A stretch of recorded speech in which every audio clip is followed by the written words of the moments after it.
Good morning प्यारे बच्चों, आपका स्वागत है एडीएम ऑनलाइन क्लासेज में। आज हम पढ़ेंगे कक्षा 12 के केमिस्ट्री का सेकेंड बुक, दूसरे बुक का चैप्टर पहला हेलो एल्केन तथा हेलो एलिन। दूसरे बुक का पहला चैप्टर है आपका हेलो एल्केन तथा हेलो एलिन। इसी के बारे में हम लोग चर्चा करेंगे। तो इससे पहले हम ये जानेंगे कि हेलो एलिन और हेलो एल्केन है क्या। कक्षा 11 में जब आप कार्बन परमाणुओं के यौगिक या कार्बनिक यौगिक के बारे में अध्ययन कर रहे होंगे तो वहाँ पे आईपीएससी नामकरण करते समय बताया गया था कि जिसे क्रियात्मक समूह, जो भी हमारा कार्बनिक यौगिक होता है वह दो समूहों से मिलकर बना होता है। एक होता है हमारा एल्किल समूह, दूसरा होता है क्रियात्मक समूह। एल्किल समूह को हम आर से प्रदर्शित करते थे। आर से जो लिखते थे CH3 C2H5 C3H7 ... यहाँ पे बहुत सारे ऐसे मिलते थे। इसे हम मेथिल ऐसे करते थे, फिर एथिल होता था, फिर प्रोपिल होता था और ऐसे होते चले जाते थे। यहीं पे अब यहाँ पे ये बंद जो क्रिया आपको दिखाई दे रहा है, इसी के जगह पे अगर क्रियात्मक समूह के जगह पर क्रियात्मक समूह यानी कि हमारा क्रियात्मक समूह होता है, इसके जगह पे हम हैलोजन को रखें। किसको रख लें? हैलोजन को प्रायः यश से प्रदर्शित करते हैं। हैलोजन में 4 तत्व आते हैं, क्लोरीन, ब्रोमीन, आयोडीन। ये सभी हमको पता है। हैलोजन में 4 तत्व आते हैं, chlorine, bromine, iodine.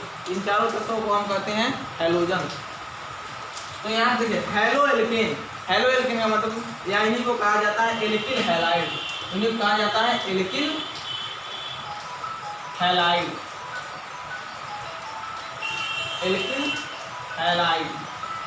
Halo alkane को कहा जाता है एल्किल हैलाइड। यहाँ पे यश बराबर ये क्लोरीन, ब्रोमीन, आयोडीन, यानी जो हैलोजन हमारे हैं क्लोरीन, ब्रोमीन, आयोडीन। तो एल्किल का मतलब ये जो समूह हमारे हैं कार्बन वाले, और हैलाइड का मतलब ये हैलोजन समूह। जैसे अब यश के जगह पे हम क्लोरीन रख सकते हैं तो फ्लोराइड हो जाएगा, यश के जगह पे क्लोरीन रखते हैं तो फ्लोराइड, यश के जगह पे ब्रोमीन रख सकते हैं ब्रोमाइड, और यश के जगह पे रखेंगे तो आयोडाइड। इस प्रकार से हो जाएंगे। इसी प्रकार से यहाँ भी तो यही जो यौगिक बना, यानी कि एल्किल समूह में जब हम क्रियात्मक समूह के जगह पर हैलोजन को जोड़ते हैं तो बना हुआ जो यौगिक होता है वही हेलो एल्केन कहलाता है, एल्किल हैलाइड कहलाता है, या फिर हैलोजन व्युत्पन्न कहलाता है। क्या कहलाता है? हैलोजन व्युत्पन्न। अब अगर परिभाषा की बात ये होता कैसे, बनता कैसे है, जो जैसे मान लीजिए पहले अगर हम किसी भी एल्केन को समझें, एल्कोन को अगर समझे, एल्केन का सामान्य सूत्र क्या होता है? CnH2n+2। यानी कि अगर कार्बन 1 रहा हाइड्रोजन 4 हो जाएंगे। कार्बन 1 रहा हाइड्रोजन कितना हो जाएंगे? 4 हो जाएंगे। कार्बन 2 रहा हाइड्रोजन 6 हो जाएंगे। ऐसे अगर देख लें तो CN1 यानी कि CH4, इसे हम लोग नाम देते थे मेथेन। क्या देते थे? मेथेन नाम देते थे इसे हम लोग मेथेन। यानी हमारे एल्केन थे। क्या थे? एल्केन। और इन्हीं में जैसे अब मेथेन का मतलब हो गया 4 कार्बन परमाणु से 4 हाइड्रोजन परमाणु और जुड़े हुए हैं। एक कार्बन परमाणु से 4 हाइड्रोजन परमाणु जुड़े हुए हैं। अब यहीं पे कोई हैलोजन की जगह पर क्लोरीन भी हो सकता है, क्लोरीन भी हो सकता है, ब्रोमीन भी हो सकता है और आयोडीन भी हो सकता है। तो इन्हीं चारों में से अब कोई भी हाइड्रोजन परमाणु आकर के यहाँ पे क्या करे? इस एक हाइड्रोजन को प्रतिस्थापित कर दे।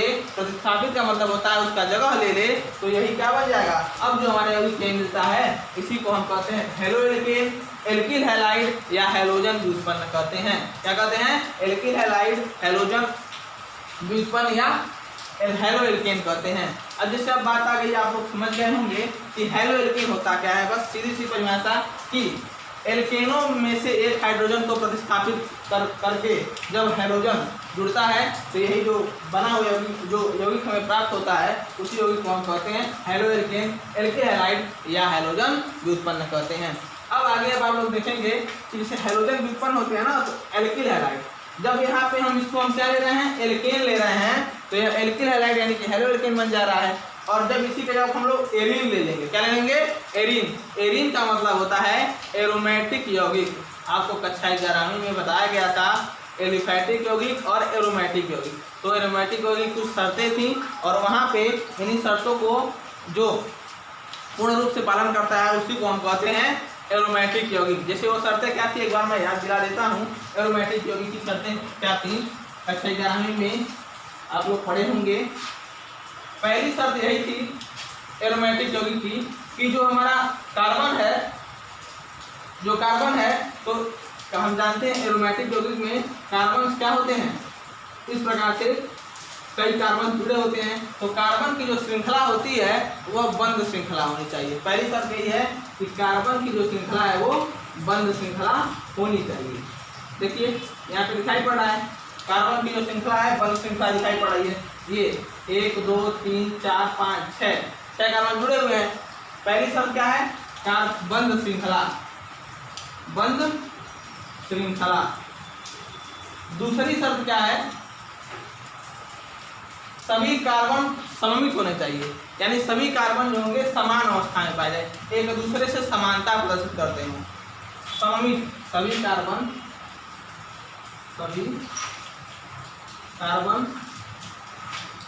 समान, एक दूसरे के समान है।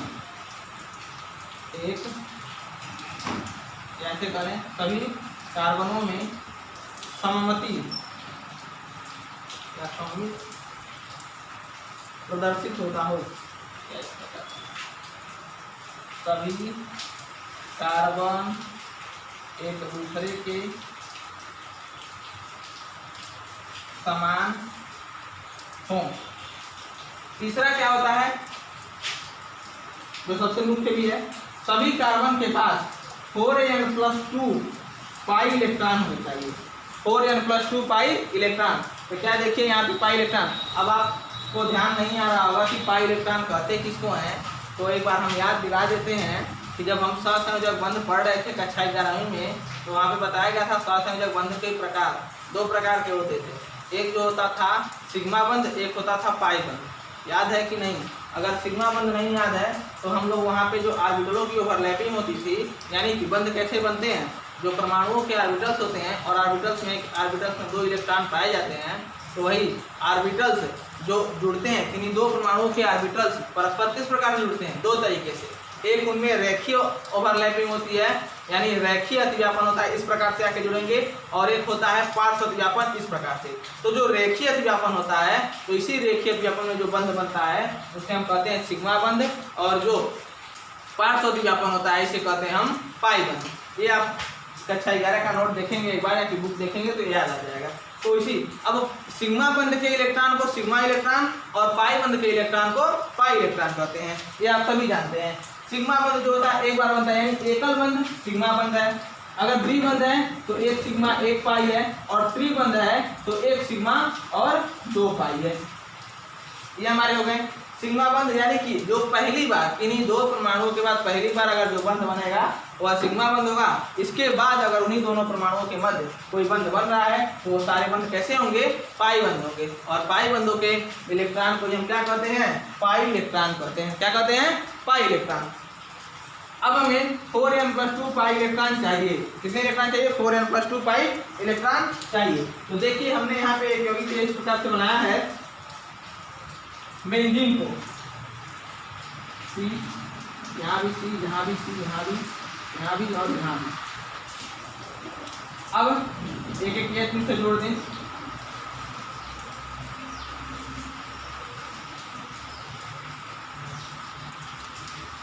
जोड़ दिए, एक एक केस जोड़ दिए। अब यहाँ पे क्या देखेंगे सीधा सूत्र C6H5, सॉरी C6H6, और इसे हम कहते हैं बेंजीन। क्या कहते हैं, बेंजीन।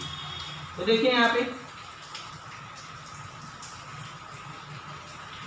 यहाँ सिग्मा बंध कौन कौन है, देखिए डबल बंध में 1 सिग्मा होता है 1 पाई होता है, ट्रिपल बंध में 1 सिग्मा 2 पाई होता है। तो यहाँ पे देखिए पहले हम देखते हैं ये कार्बन के पास 1 हाइड्रोजन जुड़ा हुआ है, एक डबल बंध भी है, एक सिंगल बंध भी है।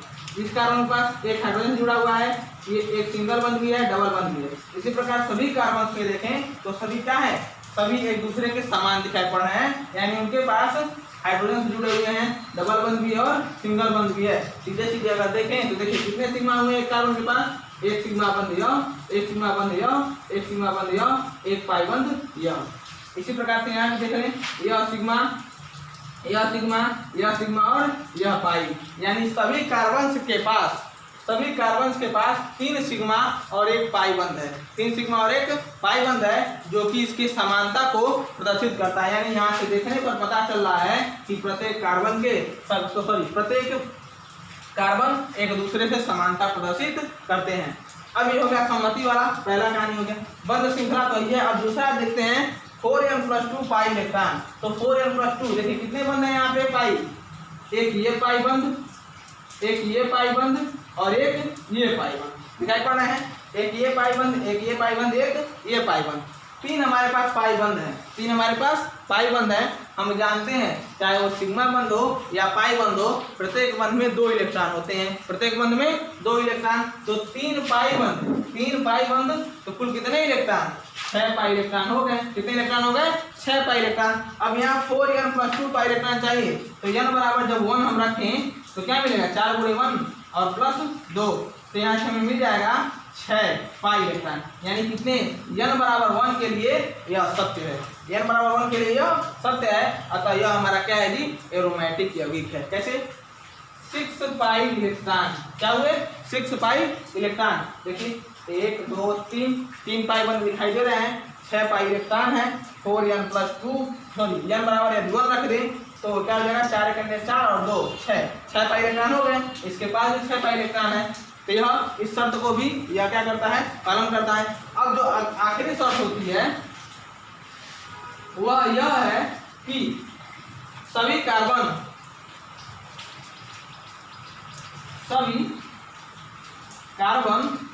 sp2 संकरित हो तथा इनकी ज्यामिति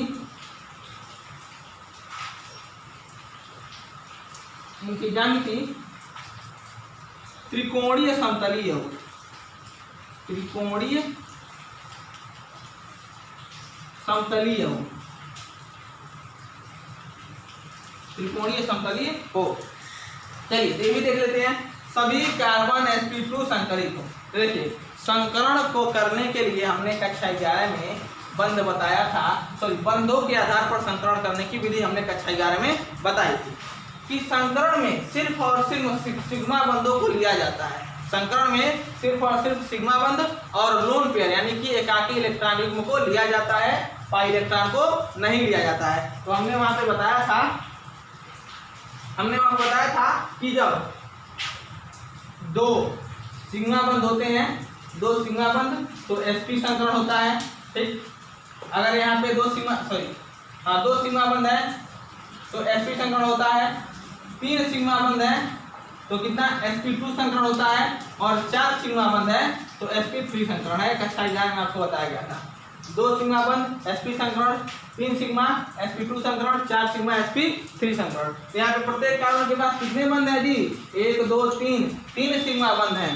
तो प्रत्येक कार्बन के पास जब 3 सिग्मा बंध है तो प्रत्येक कार्बन कैसा है, sp2 संकरित है, sp2 संकरित है। और हमने वहां पे बताया ही था यह भी कि जब कोई भी परमाणु sp2 संकरित होता है तो उसकी ज्यामिति त्रिकोणीय समतलीय होती है। क्या होती है, त्रिकोणीय समतलीय होती है। अतः हमारे सामने यह जो एक यौगिक लिखा गया है, बेंजीन यौगिक, जिसका फार्मूला है C6H6 और संरचना सूत्र यहाँ बनाया गया है। 6 कार्बन इस हेक्सागन के पोजीशन में बने हुए हैं और यहाँ पे सभी कार्बन से एक हाइड्रोजन जुड़े हुए हैं। तो यह बेंजीन क्या कर रहा है, इन एरोमेटिक होने के सभी शर्तों को का पालन कर रहा है। अतः बेंजीन हमारा क्या है, एक एरोमेटिक यौगिक है। बेंजीन क्या है, एक एरोमेटिक यौगिक है। तो बात समझ में आ गई, एरोमेटिक यौगिक क्या है, कक्षा 11 में बताया गया था। अब हम बात कर रहे थे हेलो एलीन पर। हेलो एलीन तो समझ में आ गया था कि alkyl plus halide, alkyl halide या हेलो एल्किन वही कहलाते हैं। अब हेलो एलीन में क्या होगा, तो जैसे एल्किल हैलाइड एल्केन के एक हाइड्रोजन को एक क्लोरीन परमाणु या एक हैलाइड परमाणु द्वारा विस्थापित कर देने पर एल्किल हैलाइड बनता था, ठीक उसी प्रकार से यहाँ पे एरीन यानी कि एरोमेटिक कंपाउंड के किसी एक हाइड्रोजन को किसी एक हाइड्रोजन परमाणु द्वारा विस्थापित कर देने पर क्या मिलेगा हमको? हेलो एरीन मिलेगा। क्या मिलेगा? Hello arene. जैसे यही एक हाइड्रोजन है, यहाँ पे इसी हाइड्रोजन को हटा दें और क्या यहाँ पे लगा दें? हेलोजेंस लगा दें। क्या लगा दें? हेलोजेंस। हेलोजन का मतलब फ्लोरीन, क्लोरीन, ब्रोमीन, आयोडीन, ये सब लगा दें तो यह क्या बन जाएगा हमारा? यही बन जाएगा हेलो एरीन। इसका नाम क्या हो जाएगा? हेलो, और यह बेंजीन है तो हेलो बेंजीन। क्या हो जाएगा? Hello benzene. अब हेलो की जगह पे यहाँ पे हेलोजन की जगह पे अगर हम क्लोरीन लगाते हैं तो क्लोरोबेंजीन, क्लोरीन लगाते हैं तो फ्लोरोबेंजीन, ब्रोमीन लगाते हैं तो ब्रोमोबेंजीन, आयोडीन लगाते हैं तो आयोडोबेंजीन। हम जानते हैं कि अभी आपको समझ में आ गया होगा कि हेलो एल्केन तथा हेलो एरीन है क्या। समझ में आ गया होगा? अरे एल्केन प्लस हैलाइड, ये हो जाता है एल्किल हैलाइड यानी कि हेलो एल्केन। और हेलो यानी कि हेलोजन प्लस एरीन, यह क्या हो जाते हैं? हेलो एरीन हो जाते हैं। Halogen plus alkane haloalkane, और हेलोजन प्लस एरीन यानी एरोमेटिक कंपाउंड यह क्या बन जाते हैं? हमारे हेलो एरीन बन जाते हैं। तो ये बातें समझ में आ गई। अब हम बात करते हैं, हाँ, कि अब हम बात करते हैं कि एलिफैटिक, जैसे वहाँ भी आप लोगों ने पढ़ा होगा कि एल्कीन, एल्केन, एल्काइन 3 प्रकार के हमारे पाए गए थे। अगर सभी कार्बनों के मध्य सिंगल बंद होता है एल्केन होता है, डबल बंद होता है अगर तो एल्कीन होता है, ट्रिपल बंद होता है तो एल्काइन होता है। और फिर जो बंद श्रृंखला वाले में बताया गया था उसमें समचक्री, विषम चक्री और समचक्री वाले में से एक जो होता है हमारा यह मिलता है। समचक्री वाले में ही एक एरोमेटिक कंपाउंड बनता है। तो एल्कीन, एल्कीन, एल्काइन और एल्केन में एल्केन को हम इन तीनों को हम कहते थे एलिफैटिक यौगिक और यहाँ इसको कहते थे एरोमेटिक यौगिक। तो जो एलिफैटिक यौगिक थे, एलिफैटिक यौगिक के हैलोजन व्युत्पन्न को हम हेलो एल्केन कहते हैं और एरोमेटिक यौगिक के हैलोजन व्युत्पन्न को हेलो एल्केन कहते हैं। इस प्रकार से भी परिभाषा हम दे सकते हैं। अब आइए हम लोग जान लेते हैं। परिभाषाएं आपके नोट्स में लिखाई गई हैं, नोट्स आपको भेज भी दिया गया है। अब एक एक चीज को लेकर के हम अच्छे से चलेंगे। यानी पहले हम इनका वर्गीकरण पढ़ेंगे। क्या पढ़ेंगे? वर्गीकरण। तो सबसे पहले हम हेलो एल्कीन के बारे में पढ़ेंगे, फिर हेलो एरीन के बारे में पढ़ेंगे। हमने दोनों का परिभाषा जान लिया है, अब हेलो एल्कीन के बारे में पढ़ेंगे। हेलो एल्कीन का पहले हम वर्गीकरण करेंगे, फिर नामकरण करेंगे, फिर इसको बनाने की विधियां पढ़ेंगे और फिर उसके बाद से इनके भौतिक गुण और रासायनिक गुण पढ़ेंगे। और फिर इसी प्रकार से हेलो एरीन में भी है तो हेलो एरीन का हमने परिभाषा पढ़ लिया कि इसे क्या कहते हैं। फिर इसके बाद से हेलो एरीनों का वर्गीकरण पढ़ेंगे, इनके बनाने की विधियां पढ़ेंगे, इनके रासायनिक और भौतिक गुण पढ़ेंगे। हाँ, जैसे पहले के जो सिलेबस में था तो वहाँ पे कुछ और भी अन्य हेलो एल्केन्स और पॉली एल्किल हैलाइड्स दिए हुए थे जो कि अभी सिलेबस से हटा दिया गया। जैसे फ्रेयान था, CCl4 यानी क्लोरोफार्म था, CH3 क्लोरोफार्म था, और उसके बाद से आइडोफार्म था, आपका DDT था। ये सारी चीज़ों को इस साल के सिलेबस से हटा दिया गया। जैसे इस साल अभी आपको 100% का वाले सिलेबस आपका होता था, इस साल सिर्फ और सिर्फ 70 पढ़ने हैं, 30 नहीं पढ़ने हैं। तो उसका सिलेबस आपके ग्रुप में भेज दिया गया है कि उसमें बताया गया है कि क्या क्या आपको पढ़ना है और क्या क्या इस साल नहीं पढ़ना है, निकाल दिया गया है। तो वहीं से यहाँ से हमें क्या क्या पढ़ना है, यहाँ पे हेलो एल्केन, हेलो एरीन में क्या क्या पढ़ना है हमको। पहला हेलो एल्केन का वर्गीकरण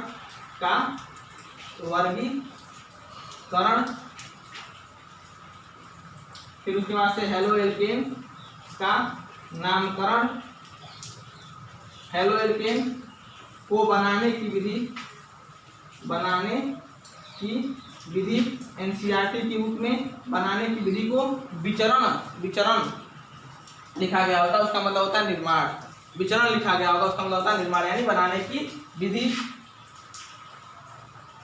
फिर आएगा हाँ हेलो एल्केनों का भौतिक तथा रासायनिक गुण,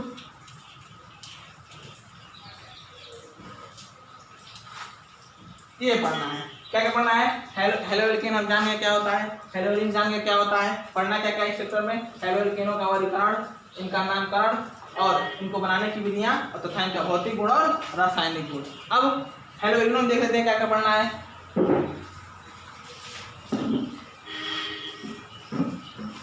तो हेलोइनो में इनका हेलोइनो का वर्गीकरण नहीं किया जाता है क्योंकि इनकी बहुत सारी यौगिक नहीं पाए जाते हैं, कुछ गिने चुने यौगिक पाए जाते हैं, उन्हीं के बारे में आपको बता दिया जाएगा। तो हमें यहाँ क्या पढ़ना है, हेलोइनो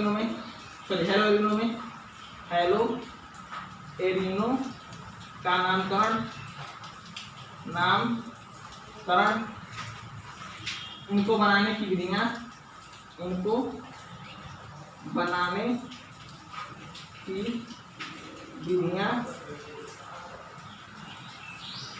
तथा इनके भौतिक और रासायनिक